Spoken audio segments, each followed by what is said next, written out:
안녕하세요, 아키윤입니다. 오늘의 주제는 주차입니다. 주차. 우리가 이제 땅을 하나 사서 건물을 짓는다. 그럴 때 이렇게 무작정 크고 높게만 지을 수 없다는 거 이제는 다들 아실 겁니다. 그래서 나라에서는 여러 가지 제한 사항을 걸어놨습니다. 땅의 지역지구별로 건폐율이라든지 용적률 이런 것들 제가 영상에 이전에 올려놨었습니다. 참고하시면 되고요. 또 주거지역이라면 북쪽에서 올라오는 이런 일조권 사선 제한 이런 것들이 있고, 또 어떤 지역은 가로구역별 높이를 정해놔가지고 높이 커트라인을 주기도 하고요. 또 마찬가지로 지구 단위 계획구역으로 정해져 있는 데서는 거기에서 또 따로 건폐율 용적률을 정해놓거나 아니면 또 높이 제한을 두고 있습니다. 일조권 사선 제한도 전에 영상이 있으니까 참고하시면 좋습니다. 그렇지만 이제 이 모든 걸 아울러서 가장 골치 아프게 하는 것이 바로 이 주차예요, 주차. 자, 요 옆에 사진을 보시면 아시겠지만 이렇게 내가 건축물을 짓고자 할 때는 반드시 그에 따르는 적정 대수의 이런 주차장이 따라와야 돼요. 그리고 이 주차 대수는 이 건물의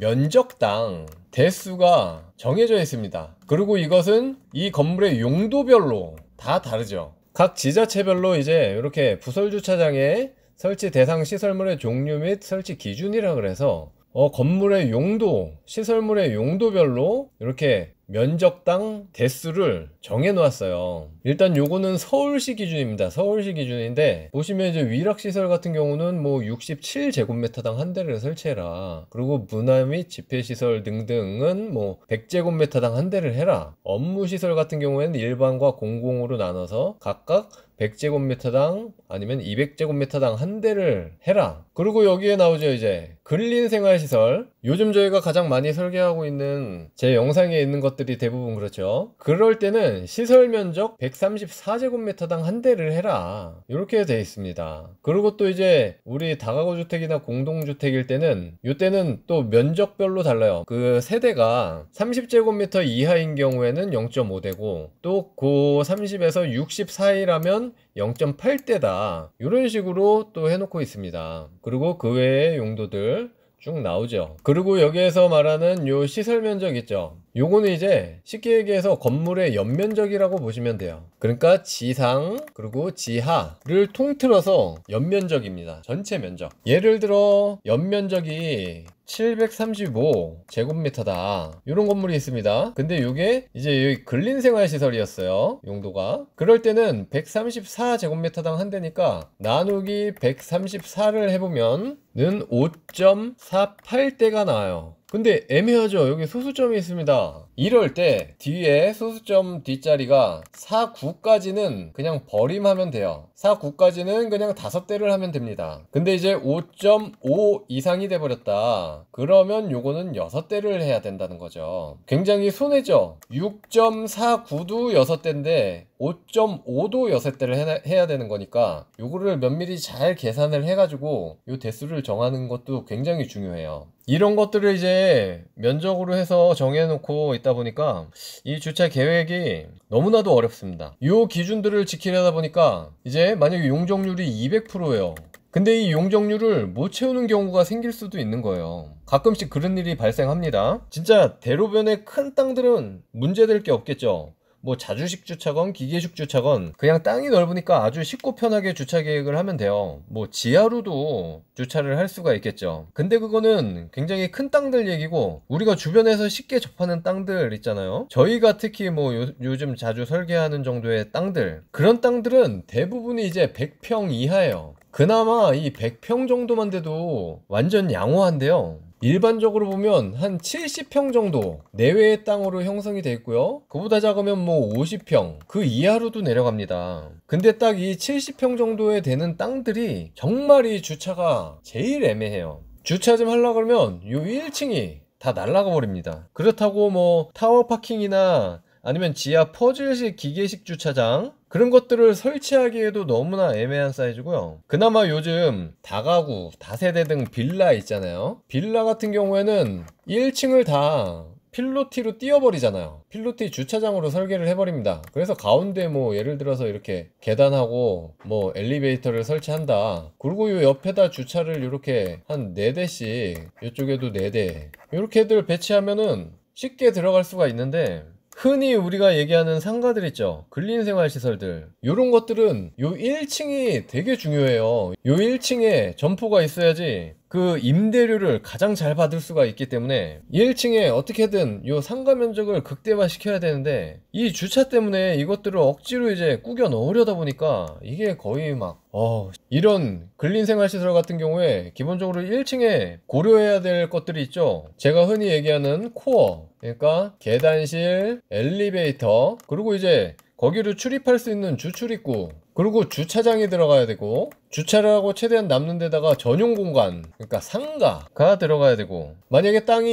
200제곱미터가 넘는다 그러면 이제 여기에 또 조경까지 넣어야 돼요. 근데 여기에다 만약에 여기가 주거지역이라서 뭐 일조권 사선 제한이 걸려 있다, 그래서 이 계단이나 엘리베이터, 코어가 들어갈 수 있는 부분이 한정돼 있다, 그래 버리면 이건 진짜 너무너무 어려운 거죠. 거기에다가 또 땅도 좁은데 건축선 지정이 돼 있어서 뭐 2m에서 3m 정도 도로 경계선에서 셋백을 해야 한다든지, 그렇게 되면 여기에는 건물도 못 짓고 주차도 당연히 못 하거든요. 이러면 또 난리 나는 거예요. 거기에다가 뭐 1층만 막 배치한다고 끝나는 게 아니겠죠. 이 건물 2층부터 그 상층부 기준층들이 어떻게 전용 공간이 효율적으로 또 배치될지까지 생각해야 되고, 이 밑으로 지하 공간까지 어떻게 될지 생각을 해야 되겠죠. 거기에다가 이게 동네 지역마다 땅마다 형태가 또 다 다르잖아요. 이렇게 좀 주차하기 쉽게 네모 반듯한 땅이 있는가 하면 진짜 막 이상한 형태로 땅 형성되어 있는 것들도 많고요. 안쪽으로 이렇게 긴 땅들도 많고요. 도로가 이렇게 있는데, 그러다 보니까 저희도 주차 계획을 매번 하면서도 야, 이게 도대체 이렇게 허가가 날래나 정말 아리송할 때가 많아요. 예를 몇 가지 보여드리겠습니다. 이거는 이제 대치동에 저희가 설계했던 근린생활시설인데요. 요게 이제 땅 면적이 평으로 하면 68평이에요. 이렇게 노란 네모 칸으로 표시된 게 딱 요게 68평 되는 땅이고, 북쪽으로 해서 위쪽이 북쪽인데 북쪽에 이렇게 8m 도로가 있습니다. 그러다 보니까 여기가 이제 3종 일반 주거지역인데, 이 도로 반대편에서 이제 요 정북 방향으로 해서 이렇게 일조권 사선을 다 받아요. 그러면 코어가 1차적으로 이 전면 쪽에 배치되면 안 되겠죠. 코어는 이제 건물의 아래부터 위까지 쭉 올라가야 되는데, 코어는 요 계단실하고 이제 요 엘리베이터 아니겠습니까? 그래서 요 코어가 요 건물의 뒤쪽으로 이제 배치가 기본적으로 된 거예요. 그래서 이렇게 화장실까지 세트로 묶여서 뒤쪽으로 배치가 됐고, 이제 연면적을 다 계산해서 따져보니까 여기는 이제 주차 대수가 5대가 들어가야 되는 상황이었던 거죠. 그래서 지금 이렇게 주차 구획을 여기 1, 2, 3 3대, 그리고 이쪽에 끝에다 이렇게 2대를 해서 3대를 배치한 거예요.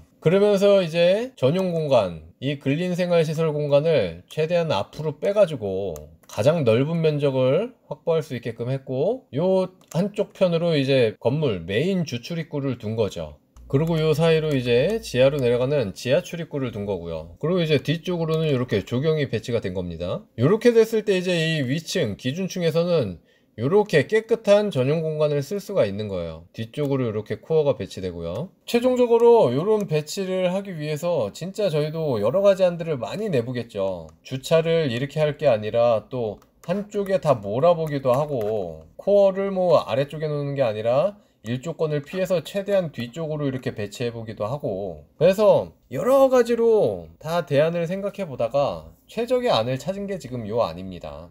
자, 그리고 이거는 최근에 제가 영상 올렸었던 삼성동에 있는 네모빌딩이라고 정말 조그만 대지에 건축했던 그 건물입니다. 이것도 정말 힘들었죠. 지금 원래 대지가 요렇게 여기까지 쭉 해서 요 끝까지 해서 요 점선 있는 요 부분까지 요렇게가 원래 대지고, 요게 이제 45평밖에 안 되는 땅입니다. 근데 문제는 뭐냐, 여기 3면이 이렇게 디귿자로 도로잖아요. 근데 여기는 4m 도로, 6m 도로고 여기가 3m 도로, 여기는 기본 4m 도로가 안 되기 때문에 도로를 양쪽으로 이제 2m씩 해서 4m를 만들어 줘야 돼요. 그러면은 여기 기존에 1.5m였기 때문에 이쪽으로 이제 50cm가 이렇게 들어갑니다. 이 땅을 이제 제외해야 돼요. 요 면적을, 요만큼을. 거기에다가 이제 좁은 도로 4m 6m 그리고 또 4m 6m 도로가 만나기 때문에 여기를 가각전제라고 이렇게 또 잘라내줘야 돼요. 이 도로에 대한 설명도 제 영상에 있으니까 참고하시면 좋아요. 이렇게 다 내준 게 벌써 4평 정도를 내준 거예요. 그러니까 빼니까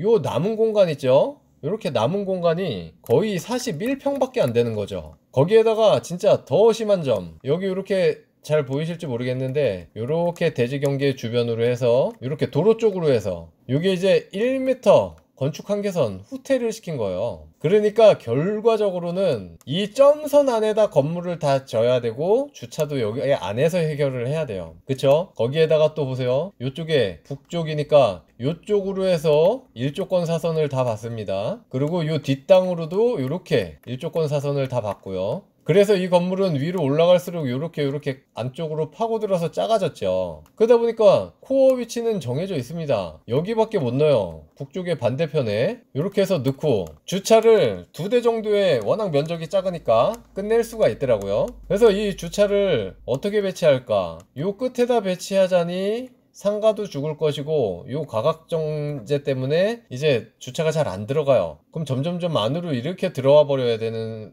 상황이 생겨요. 그래, 그러면 그럴 바에는 아예 가운데로 넣어버리자. 건물의 가운데로 뻥 넣어버리고 이 남는 공간에다가 1층 상가를 배치하자. 그러니까 그럴싸한 상가가 들어간 거예요. 요 정도. 그리고 이 상가도 작지만 이 두 도로를 다 면해 있고 이쪽으로 이제 유동인구가 많이 유입이 되거든요. 먹자골목이라. 그래서 이렇게 배치를 해가지고 겨우겨우 설계를 풀어냈던 거죠. 이 건물도 영상으로 여러 차례 올렸으니까 한번 참고하셔도 좋을 것 같습니다.